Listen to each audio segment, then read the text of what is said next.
All right, fellas, it's time for number 4 on our list of the top 10 things that men screw up in relationships. And today's topic is one that we all wish we could just, skip. Avoiding conflict instead of resolving it. Now I know, some of y'all hear conflict and immediately start twitching. You'd rather wrestle a porcupine than have a tough conversation with your wife. You start getting flashbacks. Your voice gets high, your palms get sweaty when she says to you, hey, we need to talk, and suddenly you remember something urgent in the garage that must get fixed immediately, right? I mean, I get it. I've been married almost 30 years to my incredible, beautiful, smarter than me wife, Holly. And for a big chunk of those years, I thought avoiding conflict was my superpower. I thought if I just stayed quiet, smiled, nodded, found something to clean, I was being the peacemaker. Spoiler alert, I wasn't making peace. I was stockpiling problems like a squirrel with unresolved arguments. And eventually, they blew up. Because you just can't bury something alive and expect it to stay quiet. Take a look at Ephesians 4:26 and 27, where it says, in your anger do not sin. Do not let the sun go down while you are still angry. And do not give the devil a foothold. Now that word foothold in the Greek where it was originally written, it means a space, an opportunity, a room to occupy. Paul's saying if you let unresolved anger and conflict just sit there overnight, you're basically handing the enemy the guest room key to your marriage.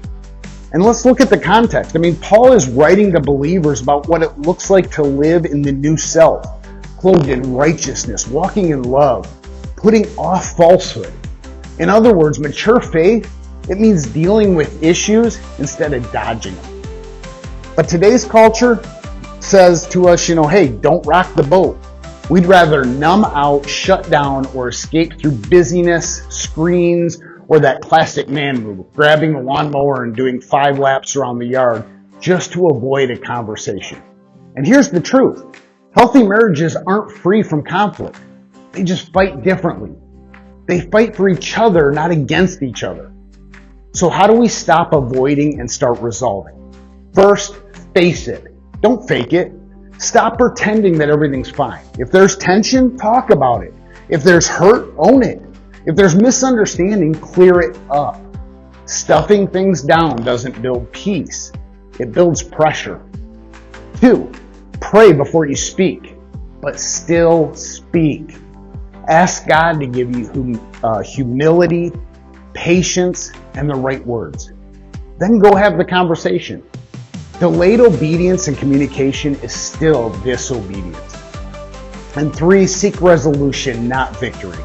The goal isn't to win the argument, it's to win your wife's heart, restore unity, and grow together. If your conflict ends with, I told you so, then I can tell you right now you're doing it wrong. Let me tell you, once I stopped dodging the hard conversations and started having them with humility, grace, and prayer, my marriage got so much stronger. Oh, we still disagree. We're human. And to further complicate matters, I am stubborn. I'm a know-it-all, and my way is the only way kind of man. But because of our conversations, we know how to walk through it together. So here's your challenge. This week, deal with one thing that you've been avoiding. Pray first, then talk. Not to vent, but to resolve. Because great men don't run from conflict. They step into it with wisdom and love. And they fight for peace like their marriage depends on it. Because honestly, it does. So until next time, live faith-fueled and battle-ready.